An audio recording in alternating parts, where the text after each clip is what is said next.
E quando você fala em relação às substituições ou a possibilidades de você gerir esse sistema de características, né?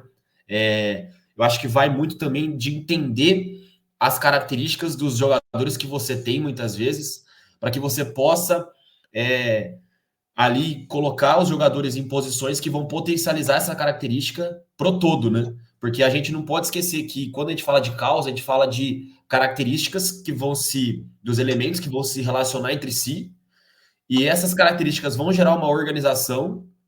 Essa organização, ela pode ter uma ordem mais qualificada ou não, mas o que importa essa organização vai dar forma a um todo específico.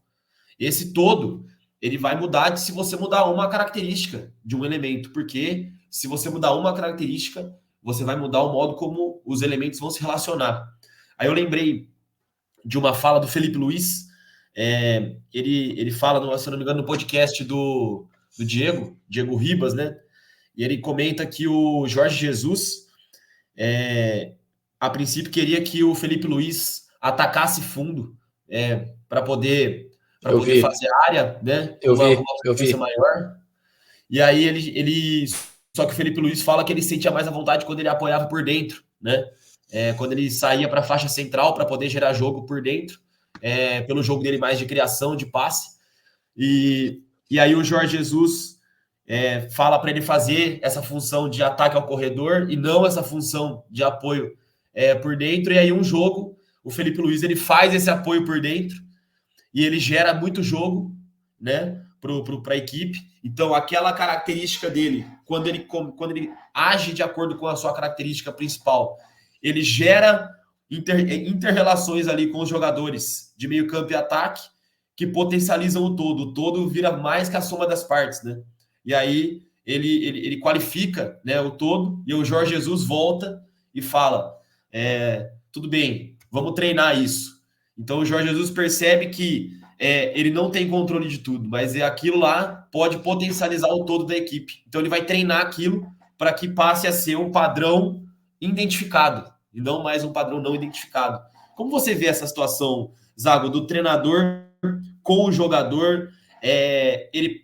Aí é uma questão que a gente pode até mencionar, questão de liderança, né? Porque você tem que saber lidar com o ser humano que está ali, entender quais são as principais capacidades dele, onde ele rende mais, para que essas características dele possa ali gerar um sistema que seja mais que a soma das partes, ou seja, um sistema que potencializa as características individuais dos atletas. Eu não tenho dúvida de duas coisas. Aliás, é complicado falar isso, né, num podcast sobre causa, mas eu tenho mais convicções sobre duas coisas, vamos dizer assim, né, que a maior parte dos comportamentos de uma equipe são gerados pela conexão dos jogadores do que pelo treino, tá? Isso para mim. E segundo, que qualquer jogador ele vai render mais se você pensar e potencializar os comportamentos dele do que se você tentar treiná-lo para fazer algo que ele não está habituado a fazer. Então, e pensando nessas duas coisas, você pode ver que às vezes equipes que têm dinâmicas quebradas, elas têm dinâmicas que elas parecem que vão acontecer, mas não acontecem, vão acontecer, mas não acontecem. E muitas vezes é porque o jogador tem um pé dominante que não combina com a zona do campo que ele está, ou com o tipo de ação que ele tem que fazer. Então, por exemplo, o jogador está no meio espaço esquerdo, por exemplo, certo? E ele é canhoto. Então, ele pode ser muito potencializado se ele for atacar o fundo entre o lateral e o zagueiro adversário, por exemplo. Mas ele não vai ser potencializado se ele for exigido para armar o jogo vindo de fora para dentro, para poder achar o lado, para poder achar, por exemplo, infiltrações de alguns jogadores, porque a bola vai estar no pé de fora dele. Então ele pode achar cruzamento na área, cruzamento mais curto, essa infiltração que eu falei, mas se relacionar com o pé dele por dentro, não vai acontecer. Se, por exemplo, ele passar a bola no centroavante e vier para bater, ele não vai vir para bater como um destro viria. Então essa é uma dinâmica porque o destro viria batendo por dentro, próximo do centroavante. O canhoto ele vai ter que abrir um pouco, então isso vai ficar diferente. Então ele teria que abrir o corpo para bater de pé direito. Então essas relações e essas conexões, como por exemplo, na faixa lateral do campo, você ter uma relação de ter sempre um destro e um canhoto, né? Se você tem se você tem 2 canhotos ou 2 destros, geralmente a dinâmica fica quebrada, porque ou você perde fundo ou você perde a relação, o jogo por dentro, a conexão de tabelas, que pode ser muitas vezes para gerar dúvida no marcador. Eu preciso ter um destro do lado esquerdo que vai obrigar o marcador a ter que defender 2 espaços, dentro e fora. Perfeito. Se eu tenho 2 canhotos, ele já domina isso. Então, essas relações, se eu souber construir essas relações dentro do jogo, pode ser que o meu treino ele sirva mais para que essas interações se fortaleçam e que os jogadores interpretem melhor, entendam melhor o jogo do companheiro. Eu penso sobre o seguinte, assim, sobre treino, né, nessa questão de gestão do caos.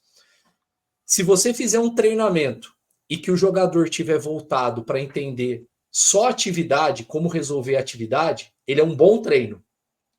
Mas se o jogador souber resolver o que a atividade está propondo, mas ele usar o treino para entender o colega também, então, além dele resolver o problema da atividade, ele vai estar aprendendo a se relacionar com os colegas. O que é isso? Qual é o volante da minha equipe? Que sejam jogos menores, que sejam jogos reduzidos, ou espaço médio, ou espaço grande. Mas que ele também esteja ali escutando o colega, escutando no sentido de perceber nas entrelinhas o que o colega está fazendo. Está criando sinergia um com o outro, além de resolver o problema do jogo. Então, ele está tentando perceber se o colega canhoto prefere a bola no pé no espaço, se quando eu dou a bola num jogador de costas, quem sustenta, quem não sustenta, qual zagueiro tem mais coragem para jogar entre linhas sob pressão e qual prefere o jogo por fora, qual não conduz bola ou qual conduz. Ah, mas o jogador não deveria fazer tudo? Deveria. Existe uma diferença entre o que ele deveria, entre o potencial, entre o mundo ideal e aquilo que ele faz de fato. Então, se o jogador aproveitar o treino, qualquer exercício, para resolver o que o treino propõe, se é um jogo de pressão na bola, jogo vertical, jogo de ataque à área, jogo de transição, mas se ele também aproveita no segundo nível para perceber os colegas e começar a entender sobre essa relação com os colegas, para saber o lateral direito que joga lá, eu sou lateral esquerdo, meu lateral direito, ele joga tão distante de mim, mas quando que ele gosta de fazer diagonal para me achar? Quando que ele joga para o corredor e eu já preciso estar preparado para uma transição? Quando ele joga por dentro, com qual pé que ele recebe que favorece o domínio dele? Quando ele domina conduzindo para fora ou para dentro? Então, assim, quando o jogador começa a ter esse nível de sensibilidade sobre os colegas, para mim, você vai construindo uma equipe que se fortalece demais. O caos está mais relacionado, então, a valores humanos do que a gente imagina?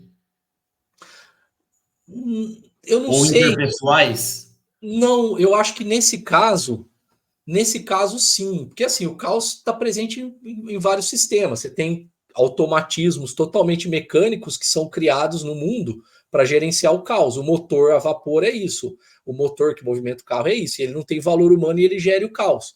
Nesse caso, essa relação humana, sim. Nesse caso, sim, entendeu? Eu acho que nesse caso, para essa questão do jogo, você ter jogadores que estão ali conectados. É que eu vejo que não é só uma questão de valor. Talvez o valor humano aí seja compromisso. Compromisso com o processo, compromisso com todos, entendeu? É entregar a minha melhor versão. Porque cada ação dessa, né, Matheus? Cada ação dessa, então, como eu falei lá do lateral, se ele domina para fora, domina para dentro, é uma tentativa dele, do jogador que está tendo a ação, de controlar o caos, de tentar tornar a ação dele mais efetiva possível. Né? E eu tenho que tentar perceber a lógica do meu colega, que às vezes não é a mesma lógica do que eu, e agir. Então, por exemplo, eu vejo um comportamento que acontece algumas vezes, a equipe em alguns exercícios, ela ameaça sair curta, aí daqui a pouco o goleiro ou um zagueiro resolve fazer uma bola longa no centroavante. E aí os jogadores que estão ali próximos do goleiro ou do zagueiro que fez a bola, eles passam a reclamar, pô, era para jogar curto. Só que, na verdade, o que o treino já mandou é monta a segunda bola. Não é para ficar reclamando, já foi. Ele já escolheu a bola longa. A partir do momento que ele escolheu a bola longa, eu já não tenho mais que me preocupar se era para ser curto ou se era para ser longa a bola. Eu já tenho que estar tendo uma mobilização para a segunda. O jogo vai estar sempre pedindo alguma coisa. Eu não tenho tempo para discutir se aquela ação que foi feita, ela foi feita para o bem, eu já fiz. Agora eu tenho que resolver. E se eu não fizer, né? a ação imprevisível ou com maior previsibilidade para o meu adversário vai acontecer para ele. Porque ele provavelmente vai ter uma maior chance de ficar com a bola, caso meu jogador não sustente, e ele vai me atacar em condição vantajosa. Então, esse nível de percepção sobre o caos e sobre cada ação, sobre cada forma de controlar o imprevisível do jogo, é o que vai fazendo com que você vá dando passos no sentido do sistema ter uma estabilidade. Então, por exemplo, treinadores que têm alto rendimento de aproveitamento, né, que a gente pode pegar, são treinadores que a equipe dele, ela geralmente ela se prepara para tudo que vai acontecer no jogo, ou muita coisa. Se joga curto, ela sabe como agir. Se faz primeira e segunda, bola longa, ela sabe. Se precisa diminuir, baixar os blocos para poder jogar em velocidade. Se precisa subir pressão, ou seja, tudo que o jogo vai pedindo, ela tem uma resposta que para ela é estável, para ela é mais previsível, mesmo que ela faça melhor algumas do que outras. Mas ela sabe, os jogadores sabem o que fazer em cada condição.